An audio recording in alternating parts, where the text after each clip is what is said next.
Welcome back to The Edge, and today we take you to the heart of Italy, the Autodromo Nazionale Monza, for 18 minutes of pure high-speed GT racing.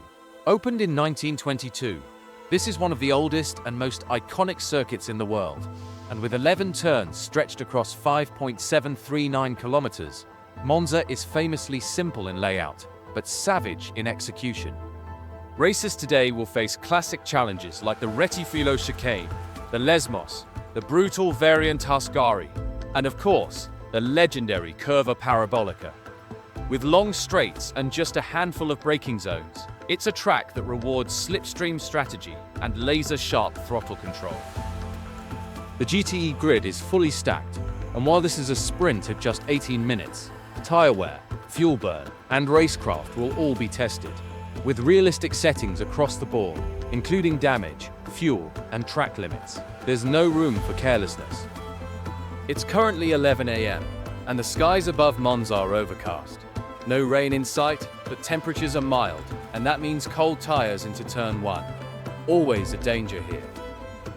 Now, in qualifying, Hugo Moreira put in a storming lap of 1:59.891, securing pole just ahead of Cedric Batta, with Raffaele Ockman and Angelo Manfredi close behind. The top 5 were separated by just over half a second. That's how tight it was. But, as always at Monza, it's not just about the front row. A lot can, and will, happen in the middle of the pack. This track has seen legends rise, and dreams crumble in the gravel traps. The lights are about to go green, and the edge is about to begin.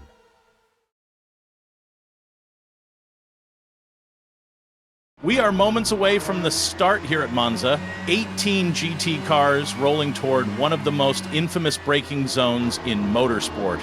Turn 1. Yann Alet sits in 10th position, not ideal, mid-pack, in his own words, the wrong half of the grid.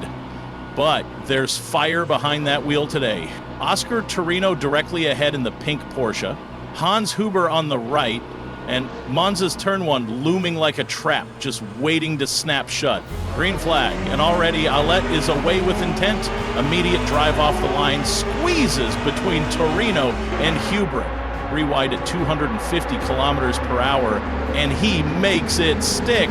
Now past Shea as well, and into turn 1 now. He's wisely hugging the inside, uses the curb, rotates the Ferrari just enough. It's not perfect, runs a little wide. And there's smoke up ahead, trouble at the front.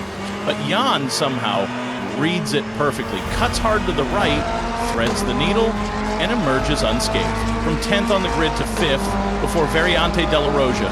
That's how you survive Monza's first lap, and that is how you begin to write a story.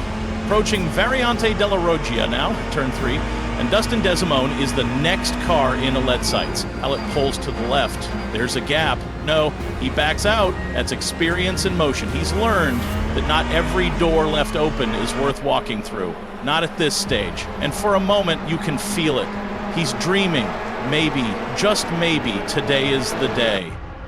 Bahrain slipped away, but here at Monza, the story could end differently. Lap 4 now, we're on board with Joel Sol being lapped, entering Variante della Roggia. This is the apex, the rear steps out, and he's gone, spins straight across the exit, but Yang once again is clear. Calm hands, keeps his line, moves on, still 5th. Now it's Raffaele Ockman in front, the silver-graded driver in the green Aston Martin. Strong pace. Clean lines so far. A little too much curb, a little too early on the throttle, and that's it. Backhand steps out. He's spinning into the wall. Ockman is out. Alet moves through P4.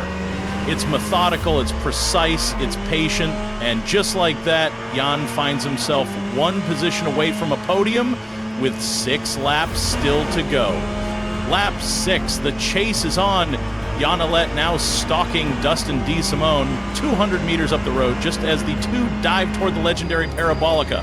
Is not a place you force a pass, it's where you apply pressure, and Desimone feels it. Oh, the rear steps out, Desimone's lost it. Overcooked the throttle, the gray Ferrari snaps sideways and slams into the inside wall.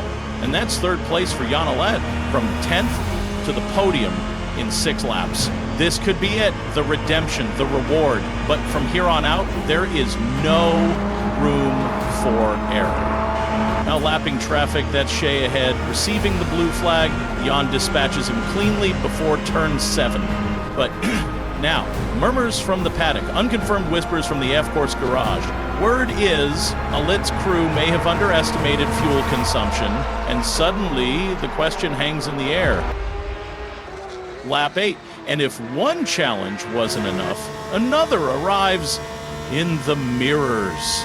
Hans Hoover, the Porsche that qualified 4th, now looms large, faster, cleaner air, and closing. Now it's a duel. Fuel is tight, the tires are screaming, and Yann Alet must choose, defend or survive.